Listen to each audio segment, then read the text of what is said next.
ठीक है, शुरू करते हैं। हेलो एवरीवन, सभी को फिर से गुड इवनिंग। तो जैसा कि आपको पता है कि हम लोग पॉलिनोमियल कर रहे थे, बहुपद कर रहे थे। और फिर से एक बार मैं जल्दी से आपको पोल के बारे में बता दूं कि जब भी मैं कोई क्वेश्चन पूछूं जिसके 4 ऑप्शन हो, पोल में आंसर करना है। तो पोल में आंसर करने के लिए आपको इस 3 डॉट पर क्लिक करना होगा। नीचे में हाथ के बगल में दिखेगा 3 डॉट, इस पर क्लिक करोगे, फिर एक्टिविटी पे क्लिक करोगे, फिर वन पोल एक्टिव पर क्लिक करोगे। इस ऑप्शन पर क्लिक करने के बाद आपको एक क्वेश्चन का नंबर दिखेगा, 4 ऑप्शन दिखेगा। ध्यान दीजिएगा, कोई क्वेश्चन लिखा हुआ नहीं दिखता यहाँ पर, तो क्वेश्चन आपको स्क्रीन पर नहीं दिखना है।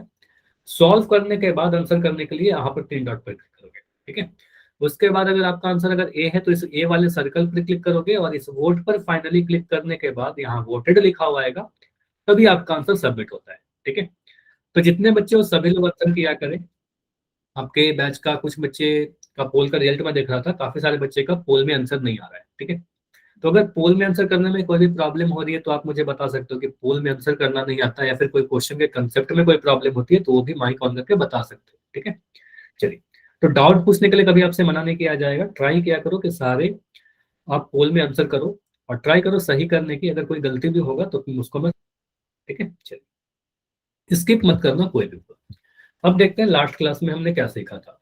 तो लास्ट क्लास में आपको गुणनखंड सिखाया गया था, फैक्टराइजेशन और रीग्रुपिंग ऑफ टर्म्स के मेथड के द्वारा। अभी रीग्रुपिंग क्या होता है, इसको कहोगे सर पुनः समूहन या फिर पुनः व्यवस्थित। एक बार मैं जल्दी से याद दिलाता हूँ कि इसमें होता क्या था। कोई ऐसा बहुपद लिखा गया जिसमें कुछ टर्म्स है, और कुछ उन टर्म्स में से या उन पदों में से कुछ भी हम कॉमन नहीं निकाल पा रहे हैं। मतलब उनका अगर सार्व गुणनखंड हम देखें तो सार्व गुणनखंड अगर एक आ जाए, तो कई बार हम लोग कह देते हैं कि सार्व गुणनखंड सर अगर एक है तो हम कहते हैं उनमें से कुछ भी कॉमन नहीं निकल रहा, क्योंकि एक के अलावा कुछ भी कॉमन नहीं निकलेगा।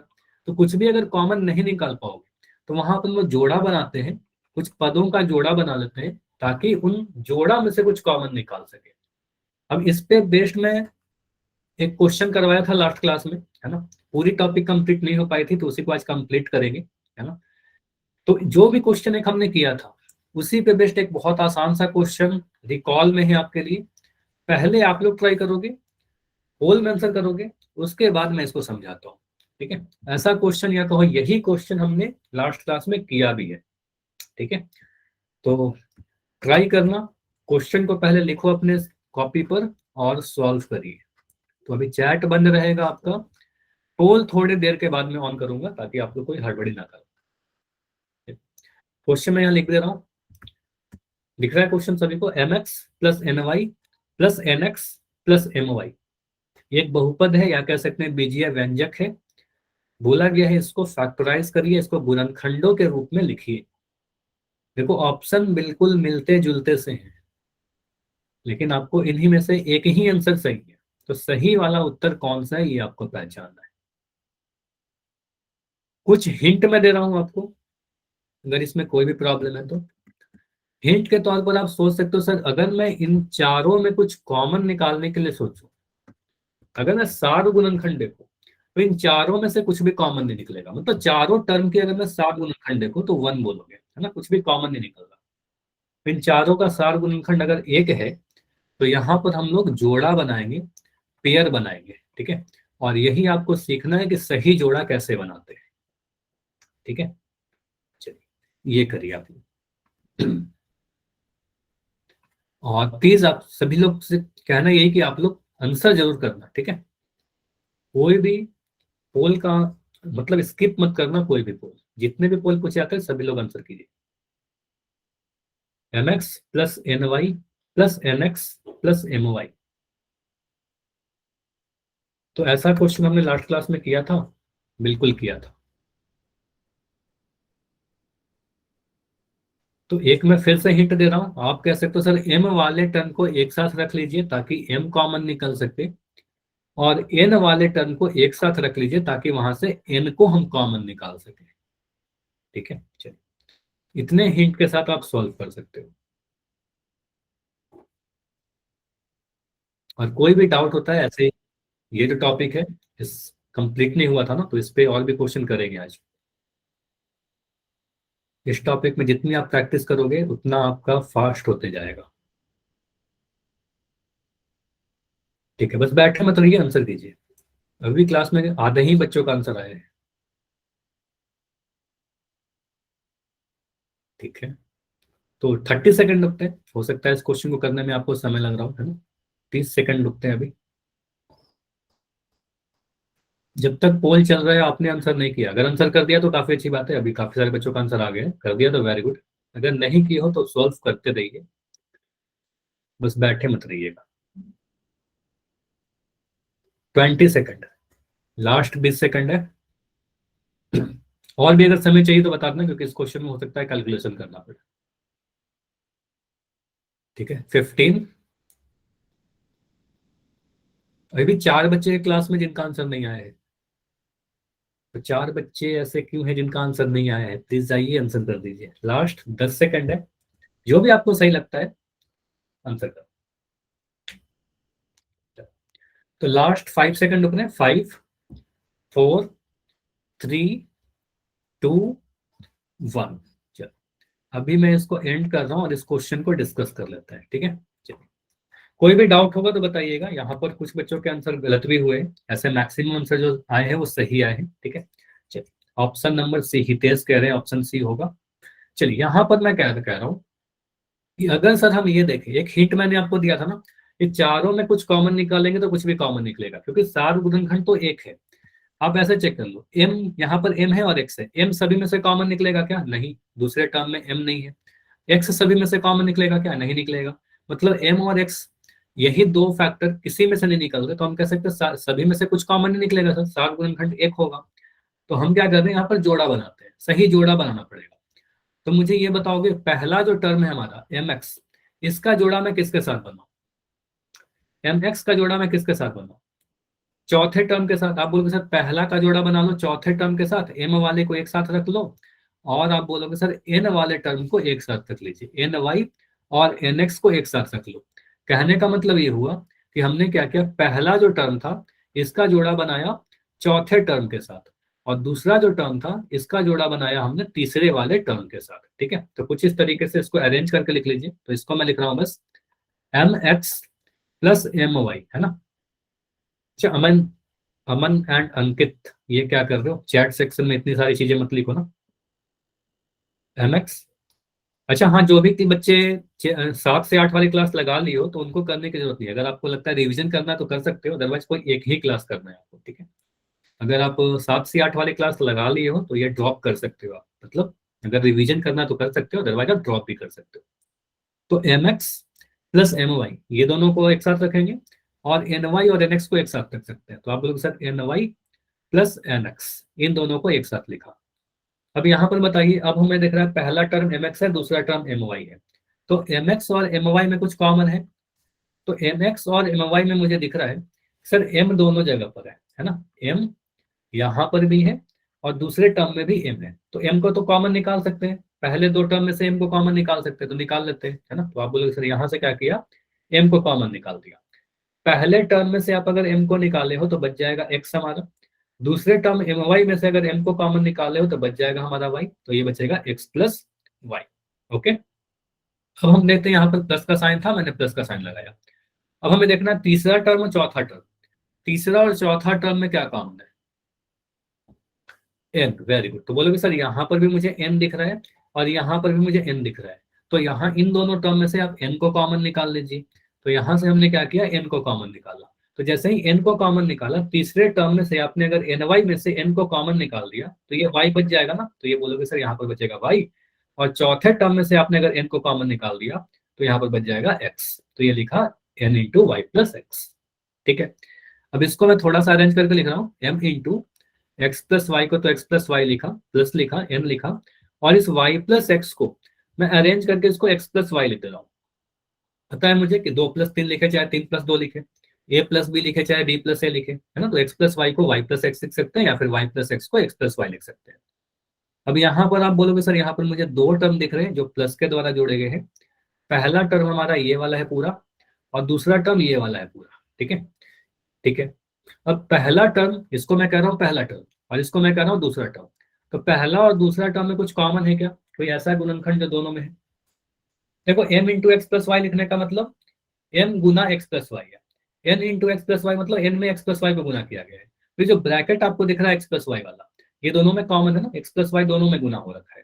तो आप बोलोगे सर यहाँ पर से हम क्या कर सकते हैं, एक्स प्लस वाई यहाँ भी है और एक्स प्लस वाई यहाँ भी है, तो इस एक्स प्लस वाई को कॉमन निकाल सकते हैं। तो इस एक्स प्लस वाई को आप कॉमन निकाल दो, है ना।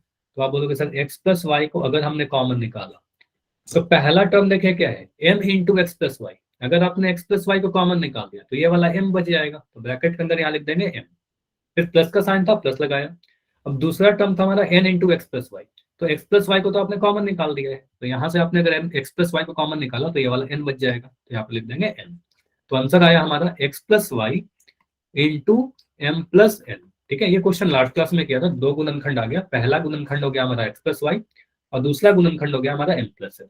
तो आंसर कौन सा दिख रहा है, ऑप्शन नंबर ए में देखो m के साथ x जोड़ा गया, जबकि हमारे आंसर में कभी भी m और x एक साथ नहीं आया, x प्लस वाई आया और m प्लस एन आया, तो ऑप्शन ए नहीं होगा। ऑप्शन बी में देखो माइनस का साइन दिख रहा है, तो ये नहीं होगा। ऑप्शन सी देखिए x प्लस वाई और m प्लस एन है, ऑप्शन नंबर सी सही है। ठीक है, ऑप्शन डी में x माइनस वाई है, ये गलत है। क्लियर है। अच्छा हितेश, कोई डाउट है क्या लास्ट में? क्या डाउट है, माइक ऑन करके पूछ लो अगर डाउट है तो। लास्ट वाला स्टेप रिपीट करना है क्या? मैं लास्ट स्टेप रिपीट कर दे रहा हूँ यहाँ पर। हाँ ठीक है, रिपीट कर दे रहा हूँ। यहाँ तक समझ में आया, इस वाले स्टेप तक समझ में आया? यहाँ पर तक हमने क्या किया, कितना क्लियर है? ठीक है, यहाँ तक अगर क्लियर है तो यहाँ पर बस सिंपली आप देखो, यहाँ पर हम कह सकते हैं सर प्लस के द्वारा जोड़े गए हैं दो साइन, दो टर्म। ये हमारा पहला टर्म हुआ यहाँ तक और दूसरा टर्म हमारा ये पूरा हुआ, तो अभी इसको हम पहला टर्म कह दे रहे हैं और इसको हम दूसरा टर्म कह रहे हैं। ठीक है, तो यहां से हम क्या कर सकते हैं, एक्स प्लस वाई को कॉमन ले सकते हैं दोनों में। ऐसा समझिए, पहला टर्म है हमारा m into X plus Y और दूसरा टर्म है हमारा n into X plus Y. तो एक्स प्लस वाई देखो पहले वाले में भी गुना हो रखा है और एक्स प्लस वाई यहाँ से भी गुना हो रखा है, तो इन दोनों में से एक्स प्लस वाई को तो कॉमन निकाल सकते हैं ना, और एक्स प्लस वाई को कॉमन निकालेंगे तो बच जाएगा m प्लस एन, है ना, m प्लस एन कॉमन बच जाएगा। तो वही चीज हमने लिख लिया, बस अरेंज करके लिखा, इसको मैं मिटा रहा हूँ और मैं फिर से इसको समझा देता हूँ। यहाँ पर आप क्या बोलोगे, सर हमने क्या किया, x प्लस वाई को कॉमन निकाला इन दोनों जगह से, तो x प्लस वाई जैसे ही कॉमन निकालोगे ब्रैकेट के अंदर क्या बचेगा, ये वाला बच जाएगा m प्लस ये वाला बच जाएगा n। तो आंसर आया x plus Y into M plus N. अब क्लियर है? अब क्लियर है, बताइए। तो इस टाइप का क्वेश्चन आएगा तो आप लोग कर लोगे। ठीक है, अच्छा यहाँ पर नितिन कह रहे हैं कि सर हम x वाले को एक साथ रख के भी जोड़ा बना के कर सकते हैं। बिल्कुल, आप ऐसा भी कर सकते हो। देखो मैंने क्या किया, पहला टर्म का जोड़ा अभी देखो बनाया था, पहला का चौथे के साथ इन दोनों को जोड़ा बनाया था, m वाले को एक साथ और n वाले को एक साथ। आप लोग ट्राई करना एक बार, इस क्लास के बाद ट्राई करना कि क्या अगर हम x वाले को एक साथ रख ले, मतलब mx और nx को एक साथ रख ले, इन दोनों को जोड़ा बना ले, और ny और my को एक साथ रख के जोड़ा बना ले, तो आंसर आएगा क्या? बिल्कुल आंसर आएगा। इसको आप लोग खुद से ट्राई करोगे, ठीक है, तो भी आंसर आ जाएगा। x वाले को एक साथ और y वाले को एक साथ करके करेंगे तो भी आंसर आ जाएगा। मैं करके भी दिखा दूं क्या? चलो इसको कर ही लेते हैं। आप बोलोगे सर अगर मैं mx को nx के साथ रख दूं और my को ny के साथ रख दूं तो आपका क्या आएगा?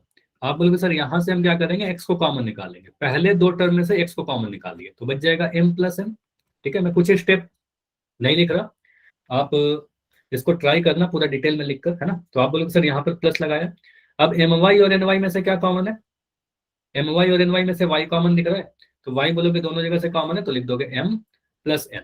अब यहाँ दिख रहा है सर m प्लस n इसमें भी आया, m प्लस n इसमें भी आया, तो m प्लस n को कॉमन निकाल दीजिए, तो m प्लस n को कॉमन निकालो तो क्या बचेगा, आपको मिलेगा सर ये x प्लस वाई। तो ये वही दोनों फैक्टर दिख रहे हैं आपको, वही दोनों गुणनखंड m plus n into X plus Y, तो आंसर वही आ रहा है m plus n into X plus Y. Clear है, समझ में आया? तो जोड़ा हम लोग सही अगर बनाएंगे तो आंसर आ जाएगा। पहला और दूसरा का जोड़ा नहीं बना सकते क्योंकि इसमें से कुछ भी कॉमन नहीं आ रहा था। ठीक है, चलिए अब आगे बढ़ते हैं। अब हाँ ठीक है, आपको पता है कि ये जो टॉपिक था हमारा, अच्छा टॉप पेपर था, ठीक है, तो अगर हम लोग गुणनखंडों में देखें पुनः समूहन विधि को, तो ये कंप्लीट हमारा टॉपिक नहीं हो पाया था। तो एक ही टाइप का क्वेश्चन किया था, और भी कुछ टाइप के क्वेश्चन आपके एग्जाम में आते हैं, तो कुछ क्वेश्चन और प्रैक्टिस करते हैं, फिर मैं पोल में कुछ क्वेश्चन पूछूंगा। ठीक है, तो आज का जो क्वेश्चन है हमारा, लिखा गया 6xy plus 6 plus 9x plus 4y। Important question है, बाकी क्वेश्चन से अलग कैसे है ये भी आपको समझ में आएगा। ठीक है, क्वेश्चन है 6xy plus 6 plus 9x plus 4y। मुझे बताइए यहाँ पर नंबर ऑफ टर्म्स अगर मैं आपसे पूछूं, पदों की संख्या पूछूं, तो आप क्या बोलोगे? इस बहुपद में कितने पद हैं? 4, साफ दिख रहा है सर, प्लस के द्वारा जोड़े गए हैं। 1, 2, 3 और 4। करना क्या है, इसको गुणनखंडों के रूप में लिखना है, फैक्टराइज करके लिखना है। तो मैं जो सोच रहा हूं, सर क्या मैं पहला टर्म और सभी में कुछ कॉमन निकल रहा है क्या? पहले बस इतना बताओ, चारों में से कुछ कॉमन निकाल सकते हैं क्या? कोई भी ऐसा फैक्टर है जो चारों में से कॉमन निकल जाएगा? नहीं निकलेगा, क्योंकि आप चेक कर लो ना। अगर मैं लिखता हूँ 6xy, तो इसको आप ब्रेक करोगे तो लिख दोगे 2 गुना 3 गुना x गुना y। बस एक ही को मैंने लिखा अगर, तो यहीं से मुझे दिख रहा है सर, दो सभी में से कॉमन नहीं निकलेगा, क्योंकि देखो 9x का कोई भी गुणनखंड दो नहीं आएगा। हाँ, एक आएगा, एक के अलावा कुछ नहीं आएगा। तो कई बार अगर एक ही सिर्फ 4 गुणनखंड होता है तो कह देते हैं सर चार सारों में से कुछ भी कॉमन नहीं निकलेगा, सारे में से कुछ भी कॉमन नहीं निकलेगा। ठीक है, एक के अलावा कुछ भी कॉमन नहीं निकलेगा। तो दो इसमें नहीं आया, 9x में दो नहीं आएगा। तीन सभी में से कॉमन आएगा क्या? नहीं, तीन सभी में से कॉमन नहीं आएगा। 4y का कोई भी गुणनखंड 3 नहीं आएगा। x सभी में से कॉमन नहीं आएगा, देखो 6 में x नहीं आया और 6 में y भी नहीं आया, तो हम कहेंगे सर 7 गुणनखंड तो एक है, एक के अलावा कुछ भी कॉमन नहीं आएगा। अब हमें जोड़ा बनाना होगा। मुझे बताइए पहले टर्म और दूसरे टर्म में से कुछ कॉमन आएगा क्या? अगर मैं पहला का दूसरे के साथ जोड़ा बनाऊं तो कुछ कॉमन निकाल सकते हैं? बिल्कुल। आप बोलोगे सर यहाँ से 7 गुणनखंड तो मुझे दिख रहा है 6, इसमें 7 गुणनखंड आपका 6 मिल जाएगा, 6 को हमने कॉमन निकाल दिया। लेकिन अगर आप इन दोनों को जोड़ा बना लोगे, समझिएगा यहाँ पर इंपॉर्टेंट है, अगर आपने इन दोनों को जोड़ा बनाया तो फिर आपको इन दोनों को जोड़ा बनाना पड़ेगा। तो मैं अगर ऐसे करके चेक करूं, देखो अगर मैं इसको लिख ही लूं ऐसे, आप बोलोगे सर पहला का जोड़ा अगर मैंने बना दिया दूसरे के साथ, तो 6xy प्लस 6 लिख दोगे, प्लस 9x प्लस 4y लिख दोगे। ठीक है, अब पहले दोनों टर्म में से आपने अगर 6 को कॉमन निकाल दिया, आप बोले सर 6 इसमें भी है और 6 इसमें भी है, तो 6 को कॉमन निकाल दिया तो क्या बचेगा? पहले वाले टर्म में से आपने अगर 6 को कॉमन निकाला तो ये एक्स वाई बच जाएगा, यहाँ पर एक्स वाई। ठीक है, यहाँ पर प्लस का साइन था, मैंने प्लस का साइन लगाया।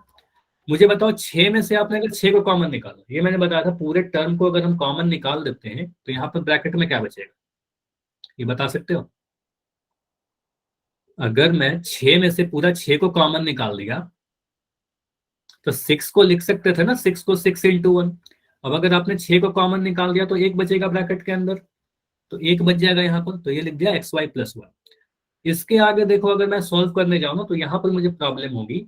9x प्लस 4y को अगर आप देखो तो इसमें से कुछ कॉमन नहीं निकल रहा है ना, मतलब 9x और 4y का कोई भी कॉमन फैक्टर नहीं है, तो एक कॉमन फैक्टर होगा, एक को आप अगर कॉमन में निकालोगे तो यहाँ पर आपको लिखना होगा 9x प्लस 4y, ऐसा लिख सकते हैं हम लोग।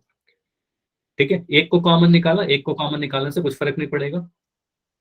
अब मुझे बताइए ये दोनों ब्रैकेट आपको सेम दिख रहे हैं क्या? ये दोनों सेम दिखा? आप बोलोगे नो सर ये दोनों तो अलग हो गया। अच्छा इसमें वाई आ रहा है, नहीं वाई कैसे करें, अलग है। हाँ, तो आप बोलोगे सर एक एक्स वाई प्लस वन है, एक 9x प्लस 4y है, अब कॉमन नहीं निकाल सकते। तो ये क्वेश्चन ऐसे सॉल्व होगा क्या? तो ऐसे सॉल्व नहीं होगा। ठीक है, मैंने गलती कहाँ पर कर दी, ये आपको मैं क्यों बता रहा था? ये इसलिए बता रहा था कि हमें सही जोड़ा बनाने के लिए आना चाहिए। देखो 6xy और 6 का जोड़ा नहीं बना सकते, ये गलत हो जाएगा हमारा। ठीक है, इसमें से तो कॉमन निकल रहा था लेकिन इसमें से कॉमन नहीं निकल रहा था। ठीक है, तो सही जोड़ा बनाना सीखना है हमें। तो इस क्वेश्चन को हम क्या करते हैं, फिर से क्या करते हैं, इसको सॉल्व करते हैं। आप बोलोगे सर अब क्या करते हैं, पहला टर्म को जोड़ा बनाते हैं तीसरे टर्म के साथ।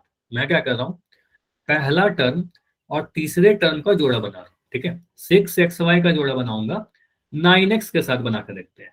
ठीक है, और अच्छा 6xy का 4y के साथ भी कर सकते हैं। मुझे यहाँ पर x कॉमन दिख रहा था तो x को देख कर मैंने क्या किया, 6xy और 9x को जोड़ा बना दिया। और मैं क्या कर रहा हूँ, दूसरे टर्म का जोड़ा मैं चौथे टर्म के साथ बना रहा हूँ। ठीक है, पहला का तीसरे के साथ और दूसरा का चौथे के साथ। ठीक है, तो मैंने क्या किया, पहला टर्म का जोड़ा बनाया तीसरे टर्म के साथ और दूसरे टर्म का जो जोड़ा बनाया वो चौथे टर्म के साथ। ठीक है, तो आप बोलोगे सर इन दोनों को एक साथ लिख दीजिए, तो इन दोनों को आप एक साथ लिख दो, तो यहाँ पर लिखोगे 6xy प्लस 9x प्लस, हाँ अभी एक बार क्या, अभी तो स्टार्ट ही किया है, सब जा रहा हूँ। आप बोलोगे सर अब क्या करेंगे, पहला और दूसरा का जोड़ा बना दिया, अब तीसरे और चौथे का जोड़ा बना दीजिए। तो तीसरे और पहला और तीसरा और दूसरा और चौथा, तो आप बोलोगे सर यहाँ पर लिख देंगे 6 + 4y। इतना क्लियर है? बस मैंने क्या किया, पहला टर्म और तीसरा टर्म को एक साथ लिखा और दूसरा और चौथा टर्म को एक साथ लिखा। इतना क्लियर है? अब क्या कर रहे हैं, इनके हर एक पद को मैं गुणनखंड करके लिख रहा हूँ। अच्छा, हितेश का आंसर भी आ गया, वेरी गुड। तो यहाँ पर मैं क्या कर रहा हूँ, हर एक पद को गुणनखंड करके लिख रहा हूँ।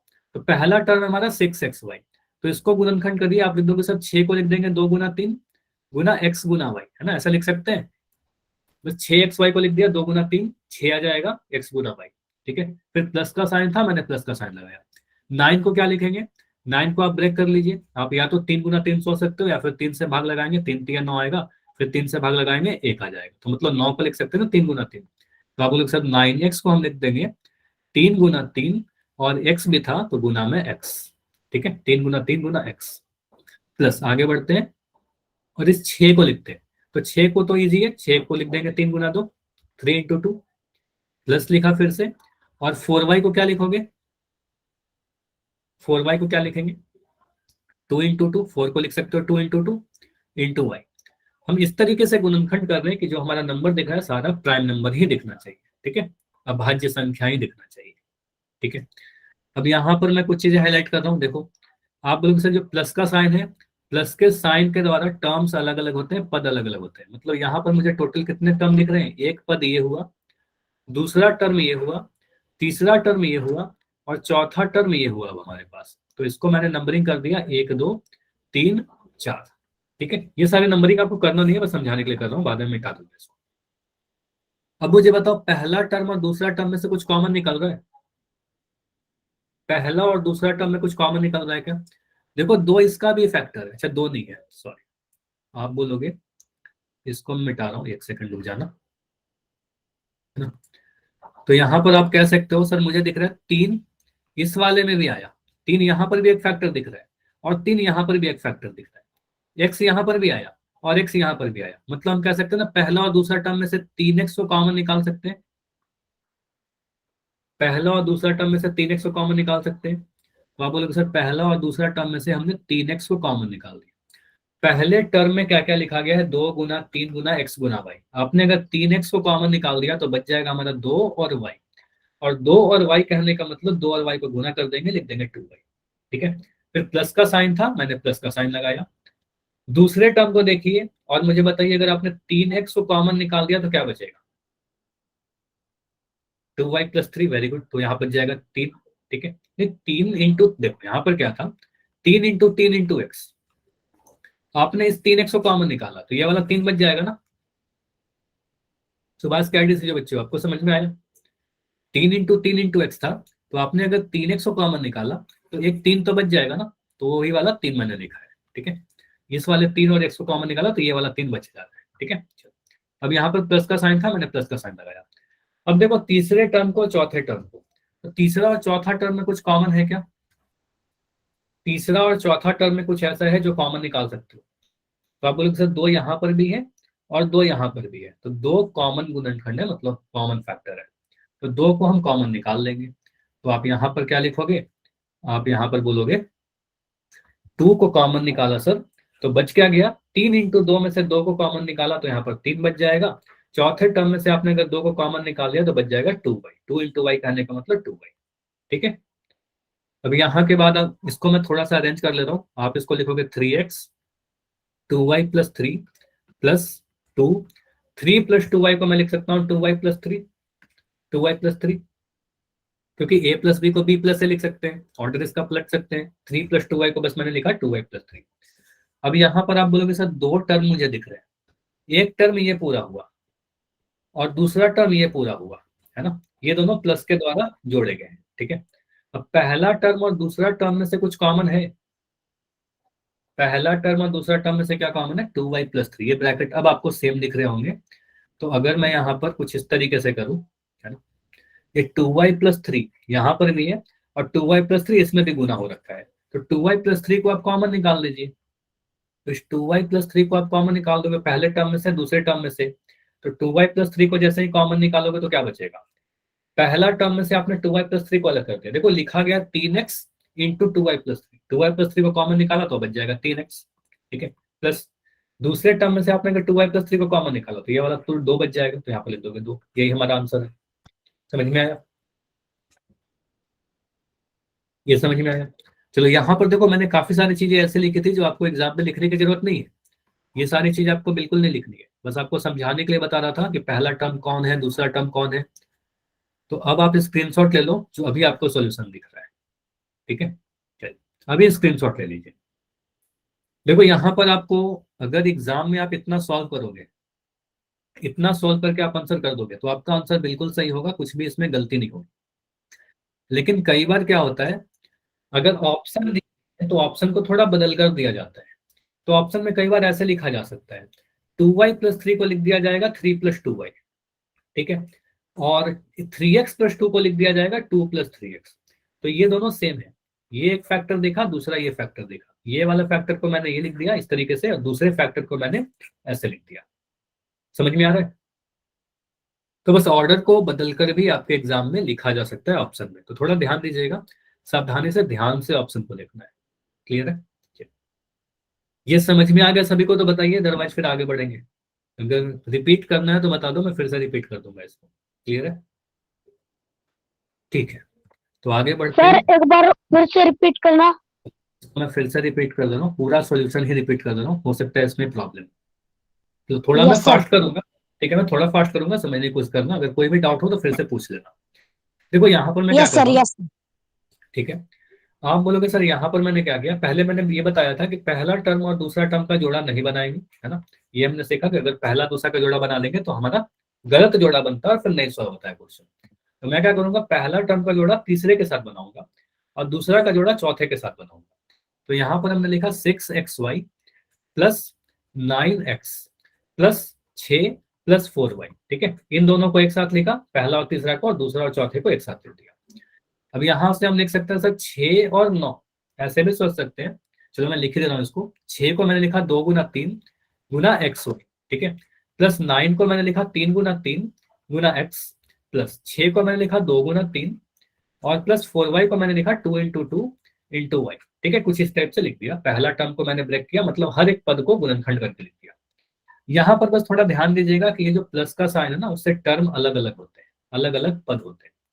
तो पहला और दूसरा पद को अगर मैं देखूं तो दोनों में मुझे 3 दिख रहा है, यहाँ भी 3 है, यहाँ भी 3 है, एक्स भी दोनों में कॉमन है।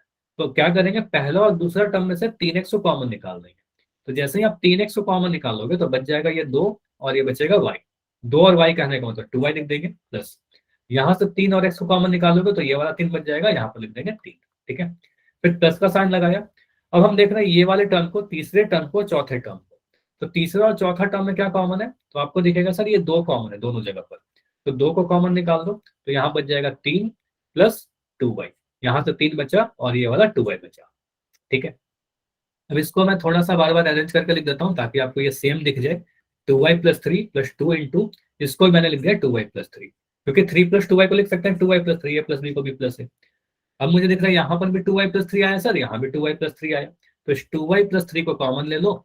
2y+3 को जैसे ही कॉमन लोगे बच जाएगा यहाँ पर 3x, यहाँ पर बच जाएगा 2, तो यहाँ लिख देंगे 3x+2, ये हमारा आंसर था। क्लियर है? तो यस सर, आ गया जी समझ में। ठीक है, तो अभी आगे बढ़ते हैं और अगले टाइप का क्वेश्चन करते हैं, ठीक है।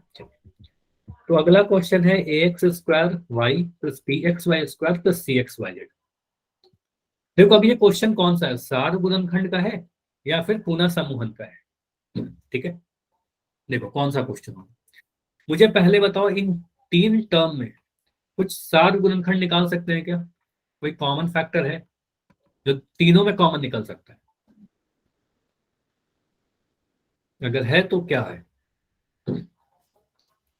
क्या है? एक्स, सिर्फ एक्स निकलेगा क्या? एक्स के अलावा और कुछ कॉमन नहीं निकलेगा? एक्स तो सभी में दिख रहा है। एक्स वाई, नितिन कह रहे हैं एक्स वाई। देखो आप एक्स एक बार बोलोगे वाई बोलोगे, वैसा नहीं करो, आप क्या करो, एक्स और वाई दोनों निकलेगा ना, तो एक्स गुना वाई करेंगे और एक्स वाई बोलेंगे। ऐसा कैसे किया, देखो मुझे साफ दिख रहा है, अगर क्वेश्चन को मैं देखूं तो मुझे दिख रहा है सर, पहले वाले टर्म में, दूसरे वाले टर्म में और तीसरे वाले टर्म में सभी में एक्स दिख रहा है, यहाँ भी एक्स है, यहाँ भी एक्स है, यहाँ भी एक्स है। इस वाले में भी y है, इस वाले में y है, यहाँ भी y है। मतलब सभी में से xy को तो कॉमन निकाल सकते हैं, xy को कॉमन निकाल सकते हैं, z नहीं आएगा क्योंकि पहले वाले टर्म में z नहीं आया, है ना। तो ये क्वेश्चन बन गया हमारा सार्वगुणनखंड का, कॉमन फैक्टर का। इसमें रीग्रुपिंग नहीं करेंगे, जोड़ा नहीं बनाएंगे, यहाँ पर हम लोग क्या करेंगे, सभी में से कुछ कॉमन निकाल लेंगे। तो आप क्या करो, पहले तो मैं क्वेश्चन ही लिख रहा हूँ, A X square Y plus B X Y square plus C X Y Z. अब क्या कर रहा हूं मैं, इसको सभी पदों को गुणनखंड करके लिख रहा हूं। तो आप ए को तो ये लिखोगे, देखो एक्स का पावर 2 है, तो एक्स का पावर 2 कहने का मतलब एक्स को 2 बार गुना करना हुआ। तो आप बोलोगे सर इसको लिख देंगे एक्स गुना एक्स, और गुना में वाई तो है ही, तो ये लिख दिया। फिर प्लस का साइन आया, प्लस का साइन लगा दिया। दूसरे वाले टर्म को देखिए, तो यहाँ पर बी एक्स को तो बी एक्स ही लिख दो, बी इंटू एक्स लिख सकते हो। और वाई स्क्वायर कहने का मतलब क्या हो, वाई पर पावर 2 है तो वाई को 2 बार गुना कर दीजिए इस बार, तो यहाँ पर लिख दोगे वाई इंटू वाई। ठीक है, प्लस का साइन था, प्लस का साइन लगाया। इसमें देखो कहीं पर भी पावर कुछ दिया है, तो आप सिंपली लिख दो सी गुना एक्स गुना वाई गुना जेड, बस सभी के बीच में गुना का साइन लगा दिया, ये मैंने गुणनखंड कर दिया। अब यहाँ पर मैं क्या कर रहा हूँ, सभी पदों में कुछ कॉमन निकालना चाह रहा हूँ। बताइए क्या कॉमन निकाले, एक्स एक्स एक्स, देखो तीनों टर्म में एक्स आया, सभी पदों में देखिए वाई भी आया, यहाँ भी वाई है, यहाँ भी वाई है, यहाँ भी वाई है। तो एक्स वाई को हम कॉमन निकाल सकते हैं तीनों टर्म में से। एक बार और हाँ समझा रहा हूँ, पहले इसको कंप्लीट कर देते हैं, फिर से इसको रिपीट कर देते हैं, ठीक है। चलिए, तो यहाँ पर आप क्या बोलोगे, तो पहला टर्म, दूसरा टर्म और तीसरे टर्म में से एक्स वाई को हम कॉमन निकाल सकते हैं, है ना। तो आप बोलोगे सर एक्स वाई तीनों ही में आया, एक्स वाई को कॉमन निकाल दिया। अगर एक्स वाई को कॉमन निकाला, पहले टर्म में से आपने अगर एक्स वाई को कॉमन निकाला तो क्या बचेगा, देखो इस एक्स और इस वाई को कॉमन निकाल लिया तो बच जाएगा ये वाला ए और ये वाला एक्स, तो बच जाएगा ए और एक्स मतलब ए एक्स, ठीक है। प्लस का साइन था, फिर प्लस का साइन लगाया। दूसरे टर्म में से आपने अगर एक्स वाई को कॉमन निकाला तो क्या बचेगा, बी वाई, वेरी गुड। तो आप बोलोगे सर यहाँ पर बी वाई बच जाएगा, एक्स वाई को कॉमन निकालना तो ये वाला बी बचेगा और ये वाई बचेगा, बी वाई बचा, ठीक है। फिर प्लस का साइन लगाया। और मुझे बताइए तीसरे वाले टर्म में से आपने अगर एक्स वाई को कॉमन निकाल लिया तो क्या बचेगा, सी जेड। तो सी और जेड, तो यहाँ पर लिख दोगे सी जेड, ठीक है। तो मिला X Y into A X plus V Y plus C Z. मतलब हम कह सकते हैं ना सर, हमने गुणनखंड के रूप में लिख दिया एक्स गुना वाई गुना ए। अच्छा ये लिखना नहीं है आपको एग्जाम में, जो यहाँ पर आया ना हमारा, यही हमारा आंसर हो जाएगा, बस मैं आपको समझाने के लिए बता रहा हूँ। यहाँ पर देखो हमें 3 गुणनखंड मिल गए, पहला गुणनखंड मिला एक्स, दूसरा गुणनखंड मुझे मिला वाई, और तीसरा गुणनखंड ये ब्रैकेट, मतलब तीनों को गुना के रूप में लिख दिया। तो ये कहेंगे हम लोग गुणनखंड कर दिया हम लोगों ने। क्लियर है, इसको मैं रिपीट कर दे रहा हूँ एक बार जल्दी से, बताइए बाकी सभी को क्लियर है। चलो, सुनील के नाम से जो बच्चों थोड़ा ध्यान से देखिएगा, मैं इसको फिर से एक बार जल्दी से रिपीट कर रहा हूँ। यहाँ पर मैं क्या बोलूंगा, फिर मुझे क्या दिख रहा है, ए एक्स स्क्वायर वाई। तो ए को तो ये लिखा, एक्स का पावर 2 है तो 2 पावर करने का मतलब उसको 2 बार गुना कर दिया, ठीक है, गुना में Y. Plus B Y square करने का मतलब बी गुना एक्स गुना वाई का पावर 2 है इस बार, तो वाई को 2 बार गुना करेंगे, ठीक है। और into C into X into Y into Z. यहाँ पर कुछ क्यों किया, सी एक्स वाई जेड कहने का मतलब सी एक्स वाई और जेड सभी आपस में गुना है, C into X into Y into Z, ठीक है। अब यहाँ पर मैं क्या कर रहा हूँ, जो भी कॉमन है उसको कॉमन निकाल दीजिए। तो क्या क्या कॉमन है, तो X Y X Y X Y, सभी में दिख रहा है मुझे एक्स और वाई कॉमन, ठीक है। तो एक्स वाई को आप कॉमन निकाल दो। एक्स वाई को जैसे ही कॉमन निकालोगे, आपको ब्रैकेट के अंदर दिख जाएगा ये ए और एक्स, पहले टर्म में से आपको दिखेगा ए एक्स, दूसरे टर्म में आपको दिख जाएगा बी और वाई बच गया, तो यहाँ पर लिख दोगे बी वाई, और तीसरे टर्म में आपको सी और जेड बच जाएगा, तो यहाँ लिख दोगे सी जेड, और ये हमारा आंसर है। क्लियर है अभी, अभी क्लियर है। चलिए, तो इसी पे बेस्ड मैं कुछ एक दो क्वेश्चन पूछ रहा हूँ आपसे, और आंसर आपको पोल में देना है, ट्राई करना है, ठीक है। तो ट्राई सभी लोग करिएगा, कोई भी डाउट होगा तो बताइएगा, ठीक है। चलिए, सभी लोग रेडी है। तो क्वेश्चन है आज का, पहला क्वेश्चन है, समझ में नहीं आया फिर से रिपीट कर दे। अच्छा, आप क्लास लेफ्ट कर दे रहे हो बीच में, क्लास लेफ्ट क्यों कर रहे हो पहले ये बताओ, सुनील के आईडी से बच्चे हो। जब मैं समझा रहा हूँ उस वक्त तो आप क्लास को लेफ्ट कर दे रहे हो, फिर से रीज्वाइन करके आप कहते हो फिर से समझ में नहीं आई, ठीक है। चलिए, तो क्या करते हैं, इसको अभी मैं पोल कर रहा हूँ और समझा दूं। अभी माइक ऑन करके बताओगे आप, क्लास में हो गई। समझ हो गई सर, ये गलती से टिक गया ना। नहीं, अगर डाउट है तो बता दो, कोई ऐसा प्रॉब्लम देखो नहीं समझ में आया तो आप बता सकते हो, ऐसा कुछ नहीं है। ये पूरा नहीं है। चलो ठीक है, इसको मैं रिपीट कर रहा हूँ, अभी क्लास में बने रहना। हाँ, लेफ्ट नहीं करना है क्लास। चलो, यहाँ पर आप क्या बोलोगे, मैं तीसरी बार इसको रिपीट कर रहा हूँ। आप दूसरी बार जब रिपीट कर रहा हूँ शायद आपकी क्लास छूट गई थी। तो यहाँ पर देखो, ए एक्स स्क्वायर वाई कहने का मतलब ए एक्स स्क्वायर कहने का मतलब एक्स को 2 बार गुना करना, तो यहाँ पर लिख देंगे एक्स इंटू एक्स गुना में वाई। इतना क्लियर है ना? ठीक है। Plus B X Y square, B into X, Y square करने का मतलब वाई को 2 बार गुना करना, तो वाई को 2 बार गुना किया। और सी एक्स वाई जेड करने का मतलब C into X into Y into Z, है ना, बस इन तीनों को गुना करना। ये पता है ना आपको, अगर मैं ए बी लिख रहा हूँ तो ए इंटू बी कह रहे हैं वो, अगर मैं ए बी सी लिख दिया इसका मतलब ए गुना बी गुना सी, है ना, ये तो क्लियर है। Okay sir. चलो, चलो, तो अभी मैं इसको मिटा रहा हूँ। और मुझे बताइए इन तीनों टर्म में क्या कॉमन है? तीनों टर्म कहने का मतलब क्या हुआ, एक टर्म ये हुआ, दूसरा टर्म ये हुआ और तीसरा टर्म ये हुआ। इन तीनों में कॉमन आपको दिख जाएगा सर, एक्स यहाँ भी है, एक्स यहाँ भी है, एक्स यहाँ भी है, वाई यहाँ भी है, वाई यहाँ भी है, वाई यहाँ भी है। तो एक्स वाई को आप कॉमन निकाल दो, तो एक्स वाई को मैंने कॉमन निकाल दिया। अब एक्स वाई को जैसे ही पहले टर्म में से कॉमन निकालोगे, पहला टर्म ये था, तो एक्स वाई को कॉमन निकालोगे तो आपको बच जाएगा ये ए और एक्स। और ए और एक्स एक्स कहने का मतलब एक्स को गुना कर देना, वेरी गुड, ए एक्स। दूसरे टर्म आप ही बताओ, माइक ऑन करके क्या बचेगा यहाँ पर? B Y B Y. और तीसरा टर्म क्या बचेगा बताओ? C Z. C Z. समझ में तो आ गया, अब क्लियर है? Yes sir. चलिए ठीक है, अच्छी बात है कि आपने पूछा। और कोई बात नहीं, ठीक है, चलो अभी समझते हैं, अभी क्वेश्चन करते हैं। तो पोल का क्वेश्चन है आपके लिए, 15 PQ plus 15 plus 9Q plus 25P, एक बहुपद लिखा गया है और आपको इसको फैक्टराइज करना है। पोल थोड़ी देर के बाद दिख जाएगा आपको, पोल थोड़ी देर के बाद दिखेगा, पहले ट्राई करो। इंपॉर्टेंट इस क्वेश्चन में बस ये है कि सही अगर जोड़ा बना लोगे तो आप आंसर कर लोगे, ठीक है।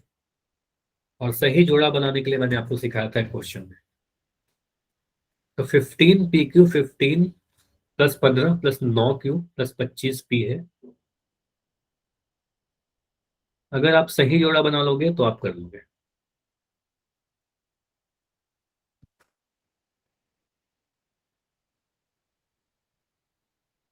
देखिए, पहला टर्म जो 15 PQ है, इसका जोड़ा हम किसके साथ बनाए?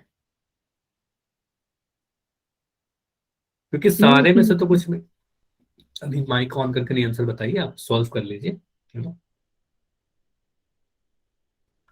पहला टर्म का जोड़ा हम किसके साथ बनाएंगे, दूसरा टर्म का जोड़ा हम किसके साथ बनाएंगे, अगर आपने सही जोड़ा बना लिया तो आप आंसर कर लोगे।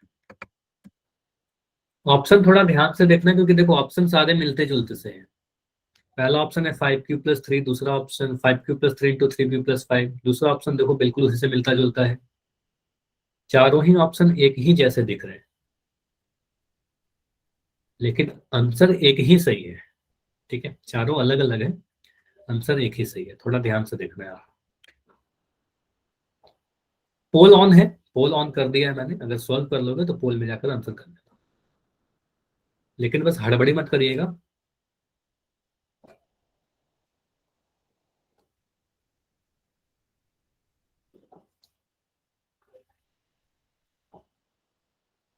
तो एक हिंट आपके, चलो मैं 2 हिंट दे रहा हूँ इस क्वेश्चन में, क्योंकि अभी काफी कम आंसर है। 2 हिंट दे रहा हूँ। पहला हिंट ये है कि इन चारों में से आपको कुछ भी कॉमन नहीं दिखेगा, मतलब चारों में से अगर कुछ कॉमन, 7 गुणनखंड निकालना चाहे तो एक के अलावा कुछ कॉमन नहीं निकलेगा, तो यहाँ पर पुनः समूहन करना पड़ेगा, रीग्रुपिंग करना पड़ेगा। अब जोड़ा जब बनाएंगे तो पहला और दूसरा टर्म में आपको 15 कॉमन दिख रहा है, लेकिन पहला और दूसरा का जोड़ा बनाओगे तो आंसर नहीं आएगा, मतलब सॉल्व नहीं कर पाएंगे। मैं एक हिंट देता हूँ, या तो आप पहला का तीसरे के साथ जोड़ा बना लो, या पहला का चौथे के साथ जोड़ा बना लो, तो आपका आंसर आ जाएगा। तो ये एक हिंट है, या तो पहला का तीसरे के साथ बनाइए और या तो पहला का चौथे के साथ बनाइए। मैं एक मेथड से सॉल्व करके दिखा दूंगा, अगला मेथड आप अपने, मतलब आप या तो अभी सॉल्व करो या फिर क्लास के एंड में आप उसको कर सकते हो, ठीक है। एक मेथड से मैं करके दिखा दूँ। क्या बोला मैंने, पहला का तीसरे के साथ जोड़ा बना लो और दूसरे का दूसरे पद का चौथे पद के साथ जोड़ा बनाइए।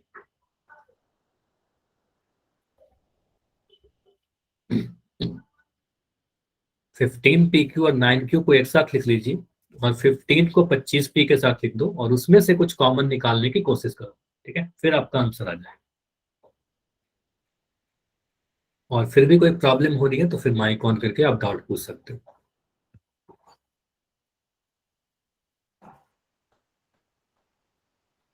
और टॉपिक बड़ा इंपॉर्टेंट है ये वाला, ठीक है, ये सिर्फ क्लास 9th में नहीं, आगे भी क्लासेस में आपको काम आएगी।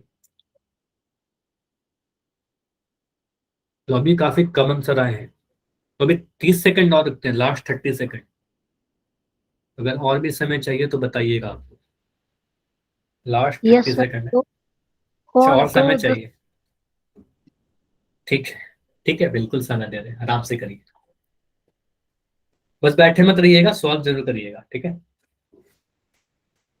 मतलब कोशिश करना करने की। ये पोल का समय सबसे इंपॉर्टेंट होता है पूरे क्लास में। जो भी आपने सीखा है इस पोल के टाइम पर आप उसको अप्लाई करो, इससे आपको पता चलेगा कि आप कितना सीख रहे हो, और उससे हमें भी पता चल पाता है कि आपको कितनी समझ में आ रही है, ठीक है।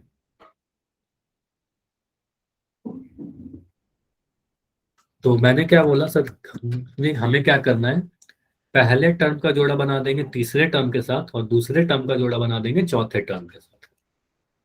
तो कुछ ऐसा करके आप चेक कर लो।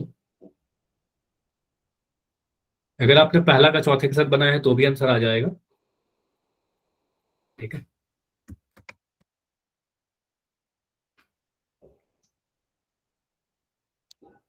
और जिन बच्चों का हो गया, कुछ बच्चों का आंसर आ गया है, वेरी गुड। तो जिनका भी आंसर आ गया है बस थोड़ी देर वेट करना है आपको। जैसे ही सभी लोग क्लास के मैक्सिमम बच्चे आंसर करेंगे मैं इसको डिस्कस करता हूँ, ठीक है। अच्छी बात है कि इतना आपने ट्राई किया, आपने आंसर कर लिया है। अब सही या गलत इसको सॉल्व करेंगे तो पता चलेगा कि कौन सा आंसर आने वाला है, ठीक है। चलो, तो अभी 30 सेकंड रुकते हैं और लास्ट 30 सेकंड, ठीक है। अगर इस 30 सेकंड में आपका अगर लगता है कि और समय चाहिए तो लास्ट में बता देना, या फिर चैट में भी आप आंसर लिख सकते हो। जब पोल एंड कर दिया जाएगा तो चैट आपका ऑन हो जाता है, आपको पता है, ठीक है। 25 सेकंड, 25 सेकंड और है। कोशिश करते रहिए, जब तक आपका आंसर नहीं आता है आप ट्राई करते रहो। अगर गलती भी होगा तो फिर आपको समझ में आएगा ना कि आपने ये गलतियां कर रही थी, ठीक है। 20 सेकंड, 20 सेकंड लास्ट।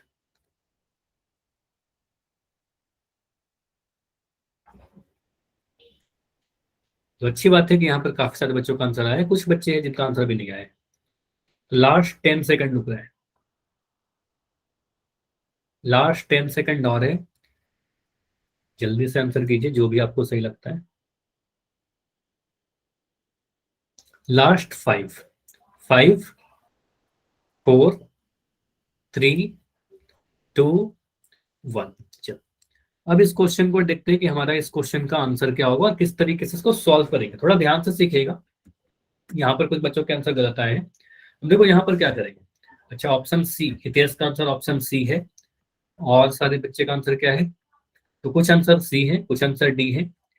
चलो, तो इसको सॉल्व करते हैं। आप बोलोगे सर हमने क्या देखा, सर चारों में कुछ कॉमन नहीं आ रहा। नितिन का आंसर डी है, मुकेश के नाम से बच्चों आपका आंसर डी है, ठीक है। चेक करते हैं अभी सॉल्व करके। आप बोलोगे सर पहला टर्म को हमने जोड़ा बनाया तीसरे टर्म के साथ, क्यों बनाया, क्योंकि दोनों में मुझे क्यू कॉमन दिख रहा है। या फिर कह सकते हो सर दोनों में तीन कॉमन दिख रहा है, 3 × 5 = 15 होता है, 3 × 3 = 9 होता है। या फिर कह सकते हो सर पहला चौथा में तो पी दिख रहा है, तो हाँ पहला और चौथा का भी जोड़ा बना सकते हैं, ठीक है। अब मैं क्या कर रहा हूँ, दूसरे टर्म का जोड़ा चौथे टर्म के साथ बना रहा हूँ। मतलब मैंने क्या किया, पहला और तीसरा का जोड़ा बनाया और दूसरा का जोड़ा बना दिया चौथे के साथ, ठीक है। तो कुछ ऐसा अगर लिख दे तो इसको साथ साथ लिख दीजिए। तो 15 PQ मैंने लिखा, 15 PQ के साथ क्या लिखेंगे, 9Q लिख देंगे, है ना। उसके बाद लिखा तीसरा टर्म, सॉरी दूसरा टर्म हमारा 15 था, तो मैंने लिखा 15 + 25P, इन दोनों को एक साथ लिख दिया। अब इसके आगे अगर मैं सॉल्व करूं, क्या करता हूँ, सारे टर्म को गुणनखंड कर देता हूँ। 15 को आप ब्रेक कीजिए। 15 को आप कैसे लिख सकते हो, 5×3 = 15, ठीक है। छोटा नंबर तीन है तो सीधे सीधे, हाँ 3 × 5, तो आप बोलोगे सर 3×5 = 15 लिख देंगे। और इंटू PQ को PQ ही लिख देता है, ठीक है, PQ लिख दिया। प्लस गुणा नहीं 9Q को आएगा। क्या लिखेंगे, 3 × 3, हाँ ठीक गुणा। है, ठीक है, हाँ बता सकते हो, 3 × 3 × Q, ठीक है। कोई बात नहीं हितेश, गलतियां होती है लेकिन इसी गलतियों से आपको सीखना है, ठीक है। 3 × 3 × तीसरे टर्म को 15 को क्या लिखेंगे? 3×5 = 15। 3×5 = 15, या 5 × 3 लिख दो, या फिर 3×5 लिख दो। और 25 को क्या लिखेंगे? 5×5। 5×5। देखो बोलना सही तरीके से 5×5 नहीं बोलोगे, 5×5 बोलोगे, 5×5, ठीक है। ऐसे आपका आंसर सही था, लेकिन 5×5 × P ऐसे बोलना है, ठीक है। मैथमेटिक्स में सारी चीजें सही बोलनी है। अब देखो ओके यहाँ सर। पर प्लस के द्वारा ये सारे टर्म अलग हो रहे हैं, टोटल 4 टर्म है। आप बोलोगे सर पहला टर्म ये होगा पूरा, दूसरा टर्म ये है। अब बस पहला और दूसरा टर्म में कुछ कॉमन दिख रहा है क्या? 3। 3। आप बोलोगे सर 3 यहाँ भी है, क्यू 3 यहाँ भी है, 3 के अलावा और कुछ है क्या? Q Q. क्यू भी है, वेरी गुड। तो क्यू यहाँ भी है और क्यू यहाँ भी है, तो 3 क्यू। अच्छा मैं जो अब जो क्वेश्चन पूछ रहा हूँ चैट में आंसर देना, ताकि सभी बच्चे आंसर कर पाए। तो 3 क्यू दोनों में कॉमन है, पहला और दूसरा टर्म। तो आप बोलोगे सर 3 क्यू को कॉमन निकाल दीजिए। 3 क्यू को जैसे ही कॉमन निकालोगे आपको बच जाएगा यहाँ पर 5P, ये वाला 5P दिख जाएगा, प्लस 3 क्यू को आपने कॉमन निकाला तो ये वाला 3 बच जाएगा यहाँ पर, तो ये 5P + 3 दिख गया, ठीक है। फिर प्लस का साइन लगाया। अब तीसरे टर्म को देखो और चौथे टर्म को देखो, और मुझे बताइए तीसरा और चौथे टर्म में कुछ कॉमन है क्या? 5 सर। 5। आप बोलोगे सर 5 यहाँ भी है, इसका गुणनखंड 5 इसका भी गुणनखंड है, तो इन दोनों में से 5 को कॉमन निकाल सकते हैं, और इसके अलावा कुछ कॉमन नहीं था। तो आप बोलोगे सर बचेगा यहाँ पर क्या? 5×3 में से 5 को कॉमन निकाला तो 3 बच जाएगा। फिर प्लस का साइन था, 5×5 × P में से 5 को आपने अगर कॉमन निकाल दिया तो ये 5P बच जाएगा, तो यहाँ पर लिख दिया 5P, ठीक है। अब इसको थोड़ा सा फिर से अरेंज कर लीजिए। इस 3Q को मैंने 3Q लिखा, इस 5P + 3 को मैं लिख रहा हूँ 3 + 5P। ऑर्डर को बदल कर लिख सकते हैं ना, 3 + 5P, +5 को मैंने 5 लिखा, और ये 3 + 5P तो हमारा था ही। तो ये मुझे दिख रहा है सर, अब जो हमारे दिख रहे हैं दो टर्म, इस दोनों टर्म को आप देखना, एक प्लस के साइन के द्वारा एक टर्म ये है हमारा और दूसरा टर्म ये है। इन दोनों टर्म में आपको कुछ कॉमन दिख रहा है क्या? ये 3 + 5P यहाँ भी आया और 3 + 5P यहाँ भी आया है, तो 3 + 5P दोनों में गुना हो रखा है, तो 3 + 5P को आप कॉमन निकाल लो, दोनों में जब गुना हो रखा है तो आप क्या करोगे? 3 + 5P को कॉमन निकाल लो इन दोनों में से, पहले और दूसरे टर्म में से। तो 3 + 5P को जैसे ही कॉमन निकालोगे, पहले टर्म में से आपने अगर 3 + 5P को कॉमन निकाल दिया तो ये 3Q बच जाएगा, तो यहाँ पर लिख दोगे 3Q, प्लस यहाँ पर क्या बचेगा? ये 5 बचेगा, क्योंकि आपने 3 + 5P को तो कॉमन निकाल दिया है, तो यहाँ पर बचेगा 5। अब ये दो फैक्टर देख रहे हैं, 3 + 5P और एक 3Q + 5, कौन से ऑप्शन में दिख रहा है ऐसा? देखो 3 + 5P ऑप्शन में है क्या? 3 + 5P नहीं, 5Q है, तो ये तो नहीं होगा। ऑप्शन बी देखिए, यहाँ तो माइनस का साइन आ गया, नहीं होगा। ऑप्शन सी देखिए 5Q है, जबकि 5Q नहीं आया है हमारा, या तो 3Q आया है या तो 5P आया है, तो 5Q तो नहीं आया है, तो ये नहीं होगा हमारा आंसर।